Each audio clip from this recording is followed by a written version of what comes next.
दूसरा प्रश्न, स्वामी रामतीर्थ का एक शेर है, राजी हैं उसी हाल में जिसमें तेरी रजा है, यूं भी वाह वाह है वो भी वाह वाह है। लेकिन अपने राम को तो ऐसा लगता है यूं भी गड़बड़ी है और वो भी गड़बड़ी है, यूं भी झंझटे हैं और वो भी झंझटे हैं। अब आपका क्या कहना है? मैं ना तो रामतीर्थ से राजी हूं न तुम्हारे राम से। एक है जीवन के प्रति विधायक पॉजिटिव दृष्टिकोण, एक है जीवन के प्रति नकारात्मक नेगेटिव दृष्टिकोण। जब रामतीर्थ कहते हैं राजी हैं उसी हाल में जिसमें तेरी रजा है, तो उन्होंने जीवन को एक विधायक दृष्टि से देखा।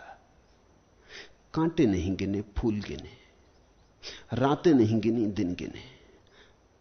अगर रामतीर्थ से तुम पूछो तो वो कहेंगे 2 दिनों के बीच में एक छोटी सी रात होती।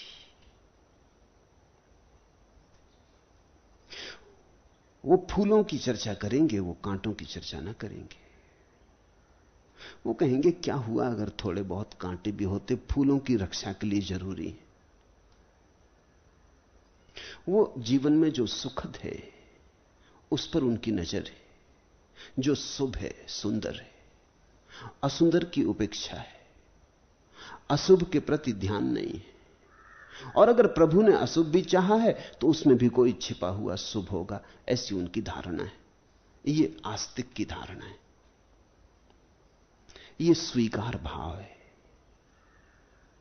जो व्यक्ति कहता है प्रभु मैंने तेरे लिए परिपूर्ण रूप से हां कह दी, जिस व्यक्ति ने अपनी चेक बुक बिना कुछ आंकड़े लिखे हस्ताक्षर करके प्रभु को दे दी, कब तू जो लिखे वही स्वीकार है। राजी हैं उसी हाल में जिसमें तेरी रजा है, यूं भी वाह वाह है वो भी वाह वाह है। रामतीर्थ कहते हैं जहां रख, यूं भी तो भी ठीक, वो भी तो भी ठीक।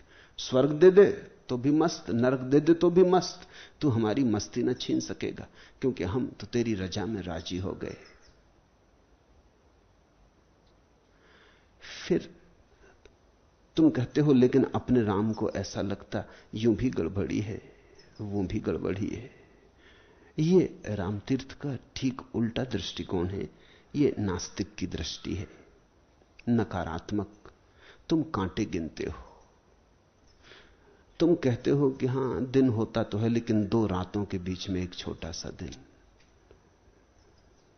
इधर भी रात उधर भी रात, इधर गिरे तो कुआं उधर गिरे तो खाई, बचाव कहीं नहीं दिखता। रामतीर्थ का स्वर है राजी का, तुम्हारा स्वर है नाराजी का। तुम कहते हो गृहस्थ हुए तो झंझटे हैं, सन्यासी हुए तो झंझटे हैं, घर में रहो तो मुसीबत है, घर के बाहर रहो तो मुसीबत है, अकेले रहो तो मुसीबत है, किसी के साथ रहो तो मुसीबत है। मुसीबत से कहीं छुटकारा नहीं। तुम अगर स्वर्ग में भी रहोगे तो झंझट में रहोगे, स्वर्ग की भी झंझटें निश्चित होंगी। स्वर्ग में भी प्रतिस्पर्धा होगी, कौन ईश्वर के बिल्कुल पास बैठा है, कौन दूर बैठा है, किसकी तरफ ईश्वर ने देखा और किसकी तरफ नहीं देखा। और राजनीति भी चलेगी ही, आदमी जहां है राजनीति आ जाएगी। जब जीसस विदा होने लगे तो उनके शिष्यों ने पूछा अंत में इतना तो बता दें कि स्वर्ग में आप तो प्रभु के ठीक हाथ के पास बैठेंगे, हम 12 शिष्यों की क्या स्थिति होगी, कौन कहां बैठेगा। जीसस को सूली लगने जा रही है और शिष्यों को राजनीति पड़ी है, कौन कहां बैठेगा। यह भी कोई बात थी, बेहुदा प्रश्न था, लेकिन बिल्कुल मानवीय है। नंबर 2 आपसे कौन होगा, नंबर 3 कौन होगा, चुने हुए कौन लोग होंगे। परमात्मा से हमारी कितनी निकटता और कितनी दूरी होगी। नहीं, तुम स्वर्ग में भी जाओगे तो वहां भी कुछ गड़बड़ी पाओगे। किसी को सुंदर अप्सरा हाथ लग जाएगी, किसी को ना लगेगी। तुम वहां भी रहोगे कि जमीन पे भी चूके, यहां भी चूके। वहां भी लोग कब्जा जमाए बैठे थे, यहां भी पहले से साधु संत आ गए हैं, वो कब्जा जमाए बैठे। तो मतलब गरीब सब जगह मारे गए। यूं भी गड़बड़ी है, वो भी गड़बड़ी है, यूं भी झंझटें हैं और वो भी झंझटें हैं। ये देखने की दृष्टि है। तुम मुझसे पूछते हो मेरा दृष्टिकोण क्या है? मैं न तो आस्तिक हूं न नास्तिक, मैं ना तो हां की तरफ झुकता हूं ना की तरफ, क्योंकि मेरे लिए तो हां और ना एक ही सिक्के के दो पहलू। रामतीर्थ ने जो कहा है उसी को तुमने सिर के बल खड़ा कर दिया है, कुछ फर्क नहीं। तुमने जो कहा है उसी को रामतीर्थ ने पैर के बल खड़ा कर दिया है, कुछ फर्क नहीं। तुम समझते हो तुम्हारी दोनों बातों में बड़ा विरोध है, मैं नहीं समझता। अब जरा गौर से देखने की कोशिश करो। राजी है उसी हाल में जिसमें तेरी रजा है, इसमें ही नाराजगी तो शुरू हो गई। जब तुम किसी से कहते हो मैं राजी हूं, तो मतलब क्या? कहीं ना कहीं नाराजी होगी, नहीं तो कहा क्यों? कहने की बात कहां थी कि नहीं आप जो करेंगे वही मेरी प्रसन्नता है, लेकिन साफ है कि वही आपकी प्रसन्नता है नहीं। स्वीकार कर लेंगे भगवान जो करेगा वही ठीक है, और किया भी क्या जा सकता है, एक असहाय अवस्था है। लेकिन गौर से देखना, जब तुम कहते हो कि नहीं मैं बिल्कुल राजी हूं, तुम जितने आग्रहपूर्वक कहते हो मैं बिल्कुल राजी हूं, उतनी ही खबर देते हो कि भीतर राजी तो नहीं हो, भीतर कहीं कांटा तो है। मैं न तो आस्तिक हूं न नास्तिक, मैं न तो कहता हूं कि राजी हूं न मैं कहता हूं नाराजी हूं, क्योंकि मेरी घोषणा यही है कि हम उससे पृथक ही नहीं, नाराज और राजी होने का उपाय नहीं। नाराज और राजी तो हम उससे होते हैं जिससे हम भिन्न हो। यही अष्टावक्र की महागीता का संदेश है। तुम ही वही हो, अब नाराज किससे होना और राजी किससे होना? दोनों में द्वंद्व है।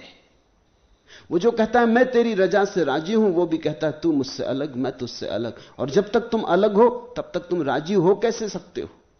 भेद रहेगा। वो जो कहता है मैं राजी नहीं हूं, वो भी इतना ही कह रहा है कि मेरी मर्जी और है तेरी मर्जी और है, मेल नहीं खाती। एक झुक गया है, एक कहता है ठीक मैं तेरी मर्जी को ओढ़े लेता हूं, लेकिन जब तक तुम हो तब तक तुम्हारी मर्जी भी रहेगी। तुम दूसरे की ओढ़ भी लो, इससे कुछ फर्क नहीं पड़ने वाला। जो महासत्य है वह कुछ और। महासत्य तो यह है कि उसके अलावा हम हैं ही नहीं, हम ही हैं। हमारी मर्जी ही उसकी मर्जी है, उसकी मर्जी ही हमारी मर्जी है। यह तुम्हारे चाहने न चाहने की बात नहीं है। तुम राजी हो कि नाराजी हो, इससे कुछ फर्क नहीं पड़ता। तुम्हारी राजी और नाराजगी दोनों एक बात की खबर देती हैं कि तुमने अभी भी जीवन के अद्वैत को नहीं देखा, तुम जीवन के द्वैत में अभी भी उलझे हो, तुम अपने को अलग परमात्मा को अलग मान रहे हो। यहां उपाय ही नहीं है, किसको हां कहो किसको ना कहो। एक सूफी फकीर परमात्मा से प्रार्थना करता था रोज 40 वर्षों तक कि प्रभु तेरी मर्जी पूरी हो, तू जो चाहे वही हो। 40वें वर्ष कहते हैं प्रभु ने उसे दर्शन दिया और कहा बहुत हो गया, 40 साल से तू एक ही बकवास लगाया हो कि जो तेरी मर्जी हो वही पूरी हो। एक दफा कह दिया बात खत्म हो गई थी, अभी 40 साल से इसी बात को दोहराया जा रहा है। जरूर तू नाराज है, जरूर तू शिकायत कर रहा है, बड़े सज्जनोचित ढंग से, बड़े शिष्टाचार पूर्वक, लेकिन तू रोज मुझे याद दिला देता है कि ध्यान रखना राजी तो मैं नहीं हूं, अब ठीक है मजबूरी है, तुम्हारे हाथ में ताकत है और मैं तो निर्बल। अच्छा तो राजी हूं, जो मर्जी। जो मर्जी व्यवस्था से उठ रहा है, एक जबरदस्ती झुकाए जा रहे हैं, जिससे कोई जबरदस्ती तुम्हारी गर्दन झुका दे और तुम कुछ भी ना कर पाओ तो तुम कहो ठीक जो मर्जी। लेकिन तुमने परमात्मा को अन्य तो मान ही लिया। परमात्मा अनन्य है, वही है। हम नहीं हैं या हम ही हैं, वह नहीं है। दो नहीं है, एक बात पक्की है, मैं और तू ऐसे दो नहीं है। या तो मैं ही हूं अगर ज्ञान की भाषा बोलनी हो, अगर भक्त की भाषा बोलनी हो तो तू ही है। मगर एक बात पक्की है कि एक ही है। तो फिर क्या सार है, क्या अर्थ है? हां कहो कि ना कहो, किससे कह रहे हो? अपने से ही कह रहे हो।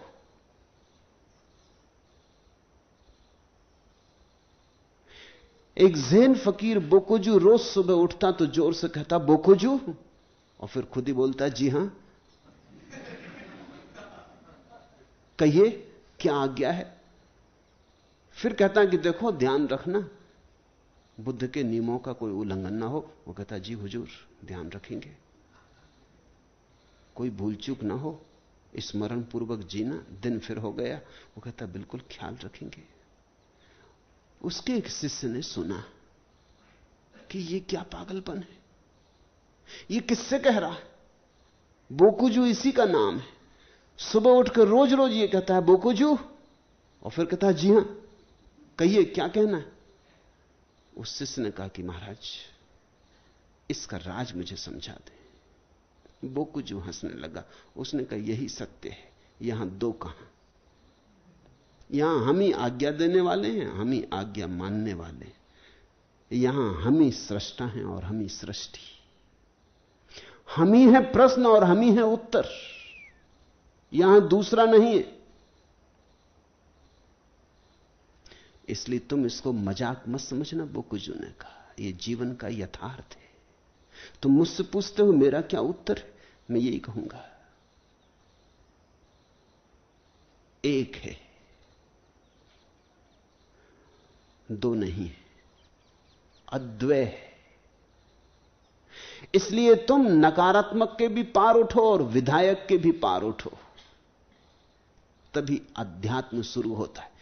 फर्क को समझ लेना, नकारात्मक यानी नास्तिक, अकारात्मक यानी आस्तिक, और नकार और अकार दोनों के जो पार है वो आध्यात्मिक।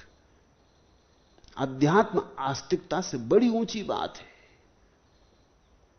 आस्तिकता तो वहीं चलती है जहां नास्तिकता चलती है। उन दोनों की भूमि भिन्न नहीं है। एक ना कहता, एक हां कहता, लेकिन दोनों मानते हैं कि परमात्मा को हां और ना कहा जा सकता है, हमसे भिन्न है। अध्यात्म कहता है परमात्मा तुमसे भिन्न नहीं, तुम ही हो। अब क्या हां और ना, जो है। राजी हूं नाराजी हूं ये बात ही मत उठाओ, इसमें तो अज्ञान आ गया। तुम मुझसे पूछते हो मैं क्या कहूं, मैं कहूंगा जो है। कांटा है तो कांटा है, फूल है तो फूल है। न तो मैं नाराज हूं न मैं राजी हूं। जो है उससे अन्यथा नहीं हो सकता, अन्यथा करने की कोई चाह भी नहीं। जैसा है उसमें ही जी लेना। अष्टावक्र ने कहा यथा प्राप्त जो है उसमें ही जी लेना, उसको सहज भाव से जी लेना, नानुच ना करना, शोरगुल ना मचाना, आस्तिक नास्तिकता को बीच में न लाना। यही परम अध्यात्म है।